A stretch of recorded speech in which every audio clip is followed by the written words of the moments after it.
జే news ముందుగా బుల్టెన్లోని headline చూద్దాం. రాష్ట్రంలో భయపెట్టే పరిస్థితులపై జగన్ ఫైర్. ప్రజల పక్కన నిలుస్తామని స్పష్టం. రాజ్యాంగ విలువలు ప్రమాదంలో ఉన్నాయని జగన్ ఆరోపణ. ప్రభుత్వానికి తగిన బుద్ధి చెబుతామని హెచ్చరిక.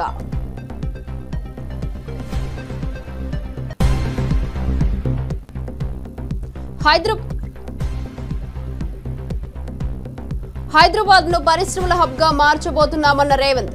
యువతకు ఉద్యోగాల కోసం పరిశ్రమల ప్రణాళికలు, పారిశ్రామిక అభివృద్ధితో తెలంగాణకు ఉజ్వలత. ఆర్థిక వ్యవస్థను బలోపేతం చేయనున్న రేవంత్. మల్లన్న సాగర్ నీటి విడుదలపై బీఆర్ఎస్ ఆగ్రహం. నీరు లేకపోతే భారీ ఆందోళన చేస్తామని హెచ్చరిక. రైతులపై ప్రభుత్వం నిర్లక్ష్యం చేస్తున్నదన్న విమర్శ. ప్రతాప్ రెడ్డి డిమాండ్తో కేసు మళ్లీ హీట్.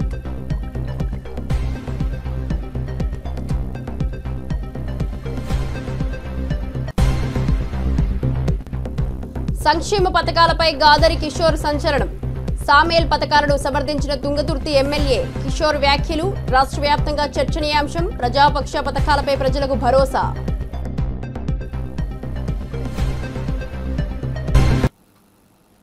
డీటెయిల్ చూస్తే రాష్ట్రంలో రెడ్ బుక్ రాజ్యాంగంతో భయానక పరిస్థితులు నెలకొన్నాయని వైసీపీ అధినేత జగన్ ఆందోళన వ్యక్తం చేశారు. రాజ్యాంగ మనుగడ ప్రశ్నార్థకంగా మారిందన్నారు. రాష్ట్రంలో ఏకైక ప్రతిపక్ష పార్టీగా వైఎస్ఆర్సీపీ ఉంటుందని, ఎవరికి ఏ కష్టం వచ్చినా ముందుకొచ్చి స్పందిస్తున్నామని జగన్ చెప్పారు. ప్రజల సమస్యలపై వైఎస్ఆర్సీపీ యాక్టివ్గా స్పందిస్తూ ప్రభుత్వంపై ఒత్తిడి పెంచుతుందని పేర్కొన్నారు. జగన్ వ్యాఖ్యలు రాజకీయ వర్గాల్లో చర్చనీయాంశంగా మారాయి. సెన్సార్ బోర్డులో దానికి ఎందుకు పర్మిషన్ ఇవ్వాలా? డైలాగులు తీసేయండి. ఇంకా బాలకృష్ణ సినిమాలు, పవన్ కళ్యాణ్ సినిమాలు చూస్తే ఇంకా పెద్ద పెద్ద డైలాగులు కనిపిస్తాయి. నాకు ఇప్పుడే ఇక్కడికి వచ్చి ప్రెస్ మీట్కి ముందు శ్రీహరి నాకు చూపించినట్టు కొన్ని డైలాగులు, ఆ సినిమా డైలాగులు, వాళ్ళ సినిమా డైలాగులు చూస్తే ఇంకా దారుణమైన డైలాగులు. నీకు డైలాగులు నచ్చకపోతే సెన్సార్లు తీసేయండి. సెన్సార్ బోర్డు ఎందుకు పర్మిషన్? సెన్సార్ బోర్డు ఉండేది ఎందుకు? అంతేగాని ఆ సినిమా డైలాగులు, సినిమా వచ్చిన తర్వాత, రిలీజ్ అయిన తర్వాత ఆ సినిమా డైలాగులు, ఆ సినిమాలో మంచి పాటలు ఉంటే ఆ మంచి పాటలు అవన్నీ న్యాచురల్గా ప్రసిద్ధి చెందుతాయి. ఆ సినిమాలో మంచి పాట ఏదైనా ఉంటే ఆ మంచి పాట పాడినా తప్పే అంటావు. ఆ సినిమాలో ఏదైనా మంచి డైలాగులు ఏదైనా వీళ్ళకి నచ్చితే ఆ నచ్చిన డైలాగులు వీళ్ళు పోస్టర్లుగా పెట్టినా తప్పే, వీళ్ళు మాట్లాడినా తప్పే, వాళ్ళు చేసిన యాక్షన్లు వీళ్ళు చేసినా తప్పే.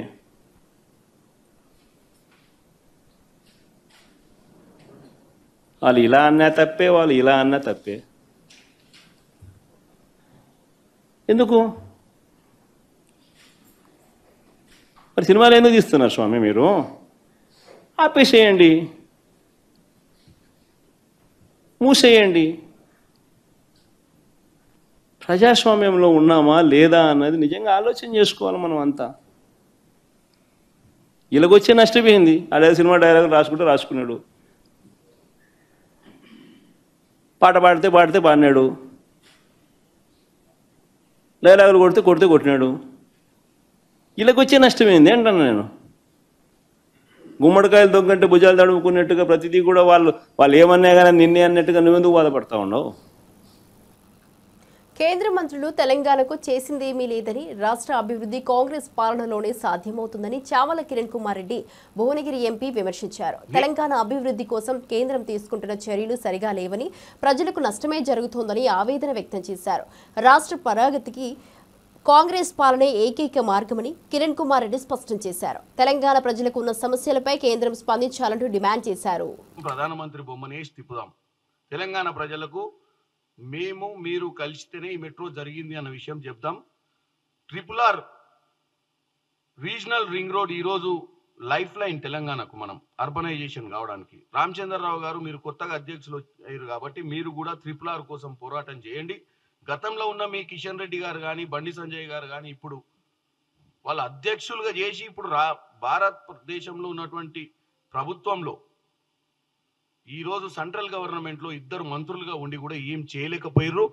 వాళ్ళు చేయలేదనే ఇప్పటిదాకా బీజేపీ పార్టీ బలోపేతం కాలేకపోయింది. ఇక్కడ నేను ఒకటే మీకు ఛాలెంజ్ చేస్తున్నా, మీరు కనుక మీ హయాంలో కన్స్ట్రక్టివ్గా ఈ రాష్ట్ర అభివృద్ధి కోసం మీరు పోరాటం చేసినట్టయితే మీరు చరిత్రలో నిలిచిపోతారు. అంతే తప్ప గత మీద అధ్యక్షుల మాదిరిగా మాటలకే పరిమితం అయిపోయి బయట మాటలు లోపల సెట్టింగులు చేసుకుంటే బీఆర్ఎస్ పార్టీ తోటి మీరు చేసుకున్నట్టు చేసుకొని అటు వాళ్ళు విస్మరించారు 10 ఏళ్ల పాలనల నీళ్లు నిధులు నియామకాలను, ఇటు మీరు సెంట్రల్ గవర్నమెంట్ నుండి కూడా రాష్ట్రానికి ఏం చేయలేదని చెప్తున్నా. మీరు నిజంగా సెంట్రల్ గవర్నమెంట్ లో కూర్చొని రాష్ట్రం మంచిగా చేయాలనుకుంటే 100 వాళ్ళు చేసేటువంటి 7 లక్షల పైచిలకు కోట్ల అప్పును అరికట్టే వాళ్ళు. ఫస్ట్ ఒక రాష్ట్రాన్ని దోసుకొని పోతుంటే కూడా నిమ్మకు నీరెత్తినట్టు మీ ఢిల్లీలో మీ దగ్గర అన్ని ఏజెన్సీస్ ఉండి కూడా దాన్ని నియంత్రణ చేయలేదు. ఎన్ని కంప్లైంట్లు మేము పెట్టినా ఇవాళ మళ్ళీ మీరు అధ్యక్షునికి వచ్చి ఇవాటి నుంచి మీరు వచ్చి రాష్ట్ర వ్యాప్తంగా తిరిగి రాష్ట్రంలో ఉన్నటువంటి విశాఖ మెడ్టెక్ జోన్ కు ముఖ్యమంత్రి చంద్రబాబు కొత్త రూపం తీసుకొచ్చారని వైద్య ఆరోగ్య శాఖ మంత్రి సత్యకుమార్ ప్రశంసించారు. విశాఖ గీతం మెడికల్ ఇన్స్టిట్యూట్ లో ఎమర్జెన్సీ డిపార్ట్మెంట్, ఆధునిక ఆపరేషన్ థియేటర్లను ప్రారంభించారు. గీతం మెడికల్ అత్యాధునిక వైద్య సదుపాయాలు అందిస్తోందని సత్యకుమార్ కితాబిచ్చారు. ఆపరేషన్ థియేటర్లు, ఐసీయూలు అత్యుత్తమంగా ఉన్నాయని, అభివృద్ధి కార్యక్రమాలు ప్రజలకు మరింత మెరుగైన వైద్య సేవలను అందించడానికి ఉపయోగపడతాయని అభిప్రాయపడ్డారు. ఎక్కడ సమస్య ఉందో దాన్ని స్టిమ్యులేట్ చేయడం ద్వారా రోగికి ఒక స్వాంతన కల్పించే, అప్పటికప్పుడే 20 నిమిషాల్లో స్వాంతన కల్పించే విధంగా కూడా అత్యాధునికమైన state of the art diagnostic equipment ని హాస్పిటల్లో సమకూర్చి ప్రజలకి ఒక నాణ్యమైన వైద్య సేవలు అందించాలా, ఆరోగ్య వ్యవస్థను పటిష్టం చేయాలి అని ప్రభుత్వం చంద్రబాబు నాయుడు గారి నాయకత్వంలో చేస్తున్న చర్యలకి ప్రైవేటు రంగం కూడా తోడ్పాటు అందిస్తే ఒక ఆరోగ్య ఆంధ్రప్రదేశ్ ను నిర్మాణం చేయడానికి అవకాశం ఉంటుంది. మెడ్టెక్ జోన్ ని ఒక కొత్త రూపాన్ని చంద్రబాబు నాయుడు గారు గతంలో ఇచ్చారు. మెడ్టెక్ జోన్ లో చాలా డయాగ్నోస్టిక్ ఎక్విప్మెంట్ ఉన్నాయి, చాలా వరకు ఎక్స్పోర్ట్స్ కూడా అవుతున్నాయి.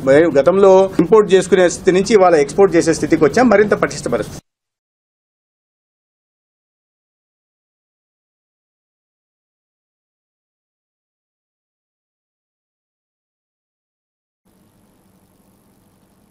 సంక్షేమ పథకాలను చూసి ఓర్వలేకనే గాదరి కిషోర్ చిల్లర మాటలు మాట్లాడుతున్నారని తుంగతుర్తి శాసనసభ్యులు మందుల సామెల్ విమర్శించారు. పథకాలు ప్రజల జీవితాల్లో మార్పులు తీసుకువస్తున్నాయని, వాటిపై విమర్శించడం నిరాధారమని ఆయన అన్నారు. గాదరి కిషోర్ చేసిన వ్యాఖ్యలు చర్చనీయాంశంగా మారాయి. సామెల్ గారు ప్రజా సంక్షేమం కోసం పథకాలు కొనసాగాలని, విమర్శలకు భయపడకుండా ముందుకు సాగుతామని చెప్పారు. అందుకోసమనే మీ బ్రోకరిజం, మీ చిల్లరేశాలు, మీ చిల్లర లెక్కలు రేవంత్ రెడ్డి గారి దగ్గర నడువని కూడా హెచ్చరిస్తా ఉన్నాం. తుంగతుర్తి ప్రజలు ఎందుకు మేము ఓడగొట్టారు? ఎందుకు ఓడగొట్టారు? ఇలా వెలుగంజ ఎందుకు చనిపోయాడు సమాధానం చెప్పాలి. వెలుగంజ ఎందుకు చనిపోయాడు, ఎవరు ఎట్లా చనిపోయాడు దానికి సమాధానం చెప్పాలి. అరచకాలు మాట్లాడితే దాడులు, ఇదేనా సంస్కృతి? మీరు చేసిన పని అందుకే కదా. ఇసుక తీసుకుపోతున్న చిరకుడు దగ్గర మహిళల మీద లారీలు ఎక్కించారు. నేను ఇచ్చిన మాట ప్రకారం ఎన్నికల సందర్భంగా నేను చెప్పడం జరిగింది, అడ్డగూడూరు నుంచి లక్ష్మీనగర్ దాకా మీరు వేసిన రోడ్డు ఏతుందో రిజల్ట్ వచ్చిన వెంటనే, కాంగ్రెస్ పార్టీ గెలిచిన వెంటనే అక్కడ పోయి రోడ్డు దువ్వేస్తారని చెప్పినా నీవు నీ మోహన్ రావు గారు మంచి నొక్కోరు, మొత్తం దువ్వేసిన చూసుకో పూరి అడిగిపోయి ఒకసారి కూర్చొని పూరి. ఆనాడు కూడా చెప్పిన నేను మూసీ నదిలో ఉన్నా, వంగమర్తి బిడిజోతలో ఉన్నా సిల్ట్ ఏతుందో గవర్నమెంట్ తీసుకోపోతారు మాకు అభ్యంతరం లేదని చెప్పినా ఇప్పుడు కూడా మాటలు కట్టుబడి ఉన్నా నేను. అందుకోసమనే ఇవాళ నేను మీరు వదిలిపెట్టిపోయినా చెక్ డ్యామ్లన్నింటి కూడా కంప్లీట్ చేస్తే ఇవాళ దాని మీద లక్ష్మీ కాలువ, ధర్మారం, అటు కొడమర్తి, అటు మాసిడిపల్లి, ఆ పల్లెలన్నీ కూడా ఇవాళ నారు పోసుకుని వ్యవసాయం కోసం ప్రయత్నం చేస్తా ఉన్నారు. బీసీ బిల్లు కోసం ఆర్డినెన్స్లు, జీవోలు, కమిషన్లు కాకుండా మళ్లీ సక్రమంగా కులగణన చేసి చట్టబద్ధం చేయాలని వకులాభరణం కృష్ణమోహన్ పేర్కొన్నారు. బీసీలకు 42% రిజర్వేషన్లు చట్టబద్ధంగా అమలు చేసే వరకు రేవంత్ రెడ్డిని విడిచిపెట్టబోమని స్పష్టం చేశారు. బీసీల హక్కుల కోసం చట్టబద్ధ మార్గంలో పోరాటం చేయాలని, ప్రభుత్వం తక్షణమే స్పందించాలని కోరారు. ఆయన వ్యాఖ్యలు బీసీ వర్గాల్లో చర్చనీయాంశంగా మారాయి. ఇందిరా పార్క్ ఉద్యమాల సాక్షిగా ఇవాళ ఈ రాష్ట్ర ప్రభుత్వాన్ని కోరుతున్నాం. ఇవాళ మనం ఈ 42% రిజర్వేషన్లు అనేటువంటి ఉద్యమాన్ని నిర్మించడం ద్వారా చాలా విషయాలు నేర్చుకున్నాం. ఒక అగ్రవర్ణ ప్రభుత్వం అధికారంలో ఉంటే, బీసీలకు మేలు చేయలేనటువంటి ప్రభుత్వం అధికారంలో ఉంటే ఏం జరుగుతుందో ఇవన్నీ రేవంత్ రెడ్డి గారు స్వయంగా తన పాలనలో చూపిస్తున్నాడు. పైకేదో నోటి ద్వారా ఇదిగో మీకు రిజర్వేషన్లు, మహా కష్టపడతానా, నేను దేశానికే మోడల్ అని చెప్పి రేవంత్ రెడ్డి గారి ప్రభుత్వం చెప్పుకుంటాను.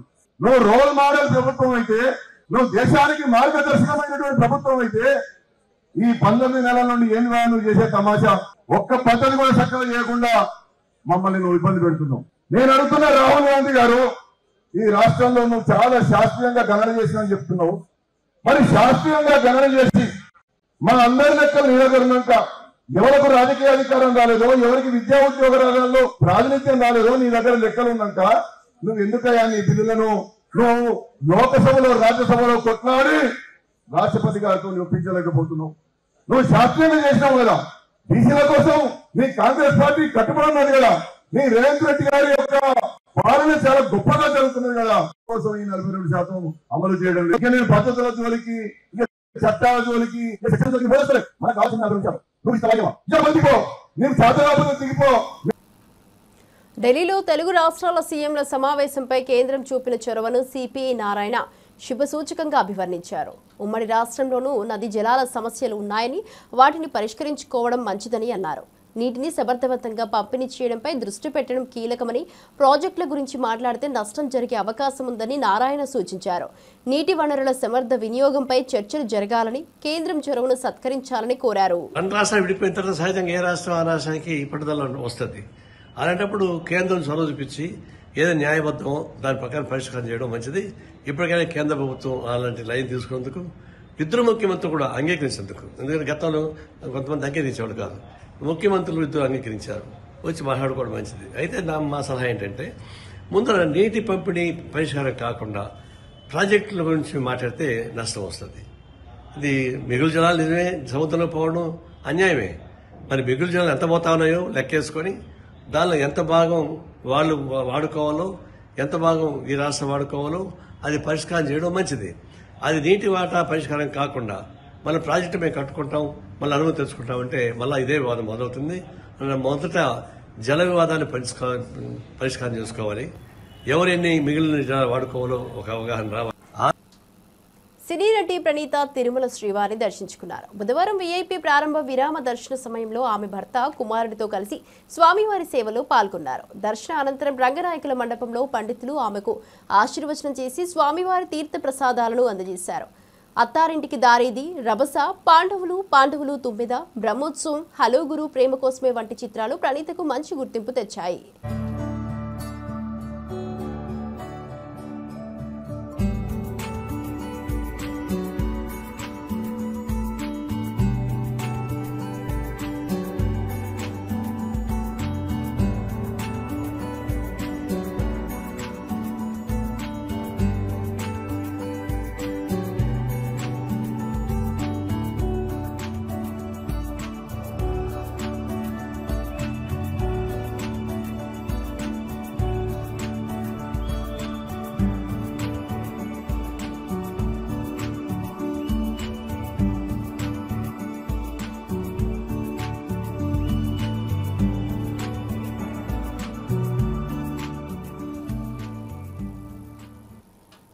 ఉప్పల్ నారపల్లి ఎలివేటెడ్ కారిడార్ పనులను దసరా నాటికి పూర్తి చేసి ప్రజలకు అందుబాటులోకి తీసుకొస్తామని మంత్రి కోమటిరెడ్డి వెంకటరెడ్డి తెలిపారు.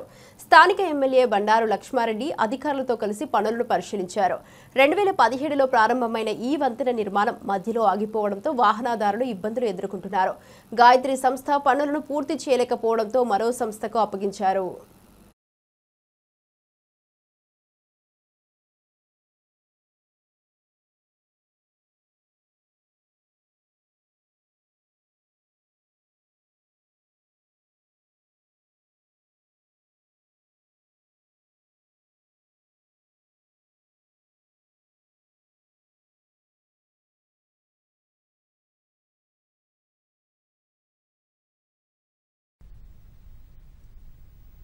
తార్నాక చౌరస్తకెళ్లి నారపల్లి వరకు 8 కిలోమీటర్ల పొడవైన 6 లేన్ ఫ్లైఓవర్ 2017లో అగ్రిమెంట్ అయ్యి 1200 కోట్లతోని ఆ రోజు అగ్రిమెంట్ చేసుకుని పనులు ప్రారంభించడం జరిగింది. చాలా బాధాకరమైన విషయం. వివిధ కారణాలతోని గతంలో చేపట్టిన కంపెనీ కొన్ని ఆర్థిక ఇబ్బందులతో కానివ్వండి, అనేక కారణాలతోని ఫారెస్ట్ క్లియరెన్స్ ముందు నారాపూర్ దగ్గరికి వెళ్ళి అక్కడ ఫారెస్ట్ వాళ్ళు అక్కడ అయిపోయింది.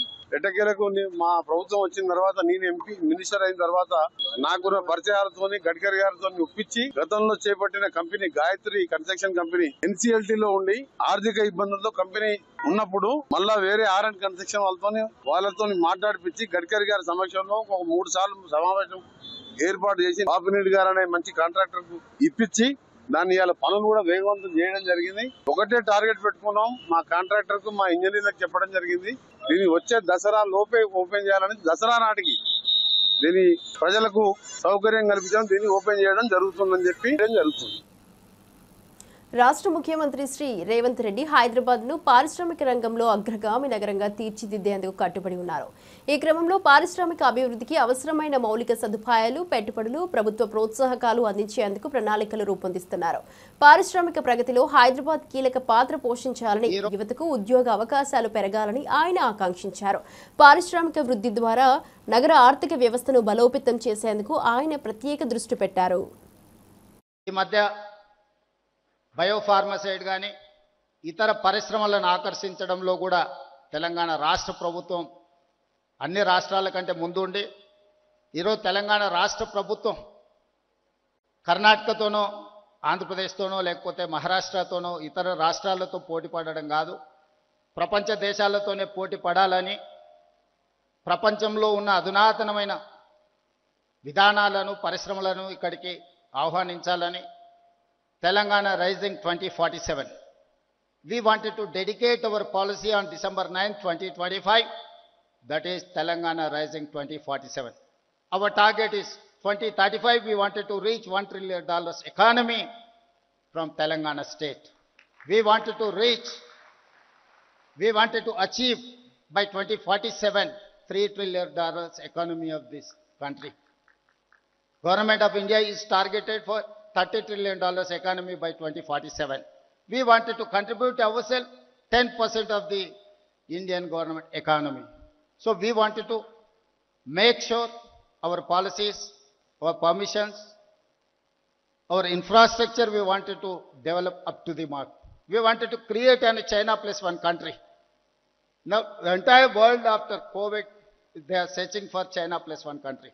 They wanted to shift their investments. They wanted to take one more place to produce whatever their investments and their production. Now Taiwan is the place, but Taiwan is a spillover. Now everyone is focusing China plus one. Most of the investors are looking towards India. But my point is, I wanted to create alternate China plus one in Telangana state, Hyderabad.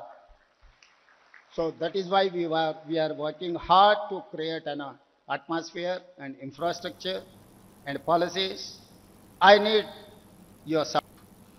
Mallanna Sagar నుండి నీటిని విడుదల చేయాలని, వానాకాలం పంటలకు మల్లన్న సాగర్ జలాలను Kodakandla canal నుండి కూడవెల్లి వాగులోకి విడుదల చేయాలని బీఆర్ఎస్ పార్టీ నియోజకవర్గ ఇన్ఛార్జ్ వంటేరు ప్రతాప్ రెడ్డి డిమాండ్ చేశారు. కాంగ్రెస్ ప్రభుత్వాన్ని విమర్శిస్తూ నాడు కేసీఆర్ గారు పంట సమయానికి నీటిని అందించారని, ప్రస్తుతం రేవంత్ ప్రభుత్వం రైతులను నిర్లక్ష్యం చేస్తోందని అన్నారు. 3 రోజుల్లో నీటిని విడుదల చేయకపోతే మాజీ మంత్రి హరీష్ రావు నేతృత్వంలో పెద్ద ఎత్తున ఆందోళన చేపడతామని హెచ్చరించారు. తెలంగాణ ఉద్యమాలు చేసి రాష్ట్రాన్ని సాధించింది తెలంగాణ రైతాంగానికి గోదావరి జలాలు పంపిణీ చేయాలని, కాళేశ్వరాన్ని నిర్మాణం చేసి పెద్ద ఎత్తున సిద్దిపేట జిల్లా, కరీంనగర్ జిల్లా, వరంగల్ జిల్లా, ఖమ్మం జిల్లా, ఇటు నిజామాబాద్ జిల్లా, అటు మన మెదక్ జిల్లా, ఇక్కడ పక్కనే ఉన్నటువంటి హైదరాబాద్కి సాగునీరు, తాగునీరు, ఇండస్ట్రియల్కి ఇవ్వాలన్నటువంటి తలంపుతోని పెద్ద ఎత్తున 90,000 కోట్లు ఖర్చు పెట్టి కాళేశ్వరం ప్రాజెక్టు నిర్మాణం చేస్తే రేవంత్ రెడ్డి గారు కేసీఆర్ గారిని బదనాం చేసే ప్రయత్నం చేస్తూ ఉన్నారు. రైతుల మీద కక్ష తీసుకునే ప్రయత్నం చేస్తూ ఉన్నారు. ఈ ప్రాంతంలో ఉండే రైతాంగానికి నీళ్లు ఇవ్వాల్సింది కేసీఆర్ గారి ప్రభుత్వం ఇచ్చింది. కేసీఆర్ గారి ప్రభుత్వం ఇలా రేవంత్ రెడ్డి గారు కక్ష బట్టి నీళ్లు ఇవ్వట్లేదు. దానిలో భాగంగానే ఇవాళ మేము ఇక్కడికి వచ్చినాం. గోదావరిలో లక్షల క్యూసిక్ల నీరు వరదలో కలిసిపోతుంది, సముద్రంలో కలిసిపోతుంది. ఆ నీళ్లు కన్నేపల్లి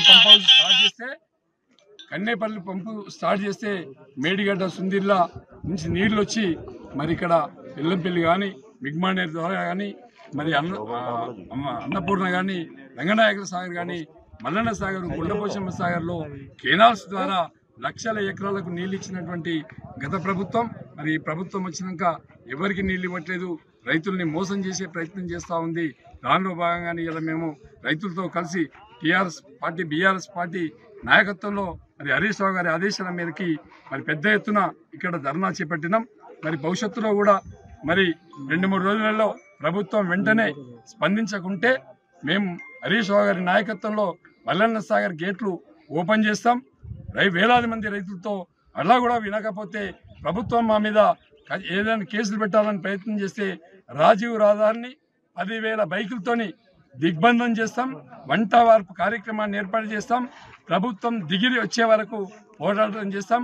గతంలో కేసీఆర్ చెప్పేది కరువు వచ్చినా సరే ముగ్గులకు ముఖం పెట్టాల్సినటువంటి అవసరం లేదు, కింద పొలాలు దున్నుకోండి, దుక్కులు చేసుకోండి, పంటలు పండించుకోండి, కరువు వచ్చినా కూడా నీళ్లు అందిస్తామన్న తలంపుతోనే ఈ ప్రాజెక్టులు నిర్మాణం చేస్తే ఈ ప్రాజెక్టులను నిర్వీర్యం చేసే ప్రయత్నం రేవంత్ రెడ్డి గారు చేస్తూ ఉన్నారు.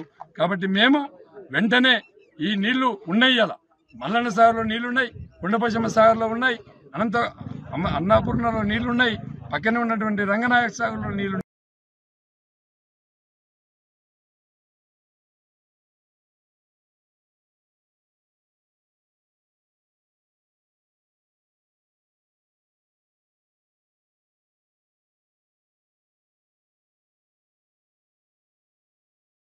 ఆత్మవిశ్వాసం పెరిగిందని ఆయన అభిప్రాయపడ్డారు. మహిళా శక్తి పథకాల కారణంగా కుటుంబాలలో మార్పు దిశగా నడుస్తున్నారని, మహిళల ఆర్థిక స్థితి మెరుగుపడిందని పేర్కొన్నారు. మీ చేతిలోనే ఉంది, ఇప్పుడు పెత్తనం మీ చేతిలోనే ఉంది, డబ్బులు మీ చేతిలోనే ఉన్నాయి. మా వాళ్ళ చేతుల్లో ఏమీ లేవు. మిమ్మల్ని అడుక్కొని చేసుకోవాల్సిన పరిస్థితి వచ్చింది మాకు సీతక్క పేరు మీద. కాబట్టి సీతక్క పెట్టే కార్యక్రమాలన్నీ మీకు ఇస్తుంది, మా వాళ్ళేమో మిమ్మల్ని అడుక్కోవాల్సిన పరిస్థితి వస్తుంది. ఇంతకు ముందేమో మీ ఆయన అడుక్కొని మీరు బయటికి వెళ్ళాలి, ఇప్పుడేమో మిమ్మల్ని అడుక్కొని మేము వ్యవసాయం చేసే పరిస్థితికి వచ్చినాం. మంత్రి తుమ్మల నాగేశ్వరరావు కాంగ్రెస్ మహిళా శక్తి పథకాల ప్రభావంపై ఆసక్తికర వ్యాఖ్యలు చేశారు. ఒకప్పుడు భార్యలు భర్తల వద్ద డబ్బులు అడిగేవారని, కానీ ఇప్పుడు పథకాల వల్ల భర్తలే భార్యల వద్ద డబ్బులు అడగాల్సిన పరిస్థితి వచ్చిందని అన్నారు. ఈ పథకాలు మహిళల ఆర్థిక స్వలంబనకు దోహదపడ్డాయని, వారి ఆత్మవిశ్వాసం పెరిగిందని ఆయన అభిప్రాయపడ్డారు. మహిళా శక్తి పథకాల కారణంగా కుటుంబాలలో మార్పు దిశగా నడుస్తున్నారని, మహిళల ఆర్థిక స్థితి మెరుగుపడిందని పేర్కొన్నారు. మీ చేతిలోనే ఉంది, ఇప్పుడు పెత్తనం మీ చేతిలోనే ఉంది, డబ్బులు మీ చేతిలోనే ఉన్నాయి. మా వాళ్ళ చేతుల్లో ఏమీ లేవు. మిమ్మల్ని అడుక్కొని చేసుకోవాల్సిన పరిస్థితి వచ్చింది మాకు సీతక్క పేరు మీద. కాబట్టి సీతక్క పెట్టే కార్యక్రమాలన్నీ మీకు ఇస్తుంది, మా వాళ్ళేమో మిమ్మల్ని అడుక్కోవాల్సిన పరిస్థితి వస్తుంది. ఇంతకు ముందేమో మీ ఆయన అడుక్కొని మీరు బయటికి వెళ్ళాలి, ఇప్పుడేమో మిమ్మల్ని అడుక్కొని మేము వ్యవసాయం చేసే పరిస్థితికి వచ్చినాం. అయినా సరే మాకు సంతోషం. మా ఆడబిడ్డ మా మహాలక్ష్మి ఆ చిరునవ్వుతో ఉంటే చాలు. తెలంగాణ ప్రభుత్వం కలకాలం కాంగ్రెస్ పార్టీ పాలించాలి, మీ యొక్క జీవితాలు బాగు చేయాలి. మీ చేతిలోనే ఉంది, ఇప్పుడు పెత్తనం మీ చేతిలోనే ఉంది, డబ్బులు మీ చేతిలోనే ఉన్నాయి. మా వాళ్ళ చేతుల్లో ఏమీ లేవు. మిమ్మల్ని అడుక్కొని చేసుకోవాల్సిన పరిస్థితి వచ్చింది మాకు. రాష్ట్ర జల హక్కుల విషయంలో ఎట్టి పరిస్థితుల్లోనూ రాజీ పడదే లేదని మంత్రి శ్రీధర్ బాబు స్పష్టంగా చెప్పారు.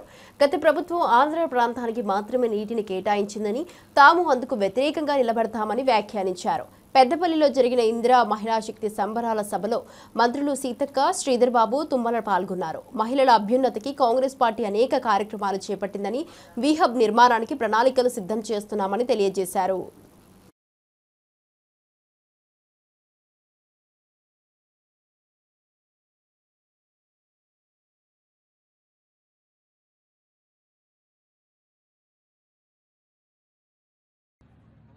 పది సంవత్సరాల నుంచి ఆంధ్ర ప్రాంతాలకు నీరు అందియాలని ఆలోచన చేసిన ఆనాడున్న ముఖ్యమంత్రి గారు, ఆనాడున్న టీఆర్ఎస్ ప్రభుత్వం ఈరోజు వారు ఏది చేయనట్టు మాట్లాడుతూ ఉన్నారు. కానీ వారు ఏది చేసినా చేయకున్నా ఈరోజు ముఖ్యమంత్రి గారు మేము ఈ ప్రాంతానికి సంబంధించిన శాసనసభ్యులుగా గోదావరి నది జలాలు ఒక్క బొట్టు కూడా మన ప్రాంత రైతులకు చెందకుండా మన హక్కులు కాపాడే కార్యక్రమాలు చేస్తూ మనకు రావాల్సిన నీటి లభ్యత మనకు అందుబాటులో ఉండేటట్టు చేస్తూ కేంద్ర ప్రభుత్వంతోని విధానాలకు సంబంధించిన అంశాలను ముందుకు తీసుకెళ్లే ప్రయత్నంతో ముందుకెళ్తాము. ఎక్కడ కూడా రాజీ పడనక్కర్లేదని ముఖ్యమంత్రి గారితో పాటు వేదికపై ఉన్న మా గౌరవ సహచరుల మంత్రివర్గులతో పాటు మా శాసనసభ్యులందరూ కూడా మనవి చేస్తా ఉన్నాం. బంకచర్లకు సంబంధించి ఈరోజు ఎట్టి పరిస్థితుల్లో దాన్ని ఒప్పుకునేది లేదు. మనకు నీటికి సంబంధించి నీటి అంశాలకు సంబంధించి గోదావరి నది జలాలకు సంబంధించి ఈరోజు మన వాటా ఏ విధంగా ఉండాలో అంతవరకు వాటాని తప్పకుండా తీసుకుంటాం.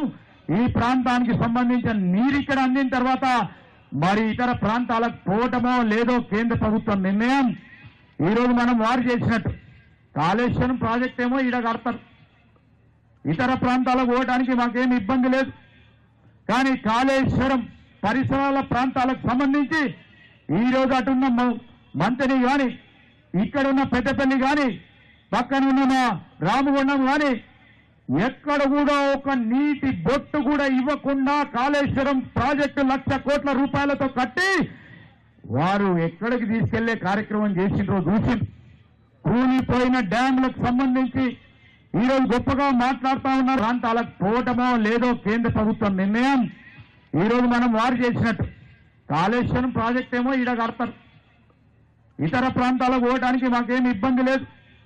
కానీ కాళేశ్వరం పరిసరాల ప్రాంతాలకు సంబంధించి ఈరోజు అటున్న మంతని కానీ ఇక్కడున్న పెద్దపల్లి కానీ పక్కనున్న రామగుండం కానీ ఎక్కడ కూడా ఒక నీటి బొట్టు కూడా ఇవ్వకుండా కాళేశ్వరం ప్రాజెక్టు 1,00,000 కోట్ల రూపాయలతో కట్టి వారు ఎక్కడికి తీసుకెళ్లే ఇప్పటి వరకు బులెటిన్ అప్డేట్ చూస్తూనే ఉండండి జే న్యూస్.